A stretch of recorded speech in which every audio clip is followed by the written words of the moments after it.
was a recent report that came out for the Center of Disease Control. There's a 56% increase over the past decade of suicides in young people.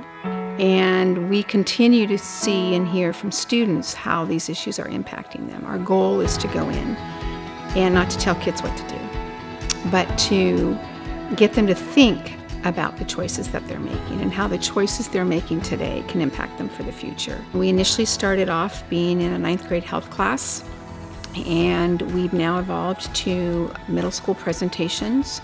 We have an assembly for kindergartners through 3rd grade, and another assembly for 4th and 5th graders, and an assembly for middle school students.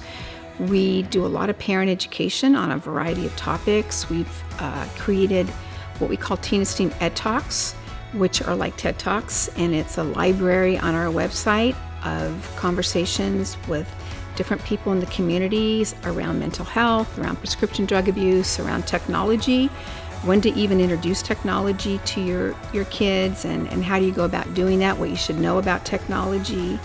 In the last year, we created a Ed Talk around vaping, because in the last couple of years, vaping has become a very relevant issue amongst young people, and we're starting to see middle schoolers becoming addicted to nicotine. And so we're having the conversation with students about vaping. We're trying to help parents understand what to look for, the impact that vaping's having. So we want to be current and relevant to the issues that kids are communicating to us when we go into a classroom and we engage with them that they're struggling with. No matter how hopeless life may look, there is hope. Linda's always got a new idea, met a new contact, found a new way that we might be able to get the message across more clearly, more widely. And so you never know what you're going to run into when you have a meeting with Linda and she says, hey, can we get together for a cup of coffee? And you sit down, and then all of these amazing opportunities and ideas, just kind of get thrown out on the table. And sometimes it's overwhelming, sometimes it's exciting, but it always is a meaningful moment when you get to spend time with Linda Turnbull.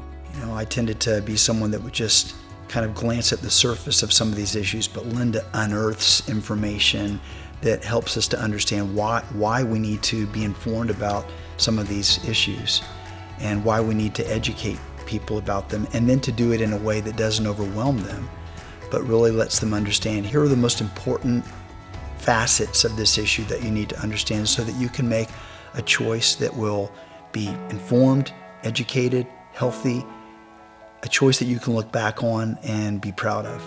It's a difficult world out there for our kids, and they're up against a lot of different challenges. And the youth culture is continuing to change, and we want to be able to be a place where kids can be validated for what they're struggling with in their world.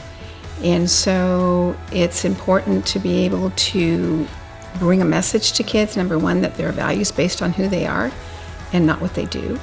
It's not their GPA, it's not the college they go to, it's not the sporting team that they're on, but they all have value. And so it's important in the world today for our kids to truly not only understand it, but to be able to embrace it.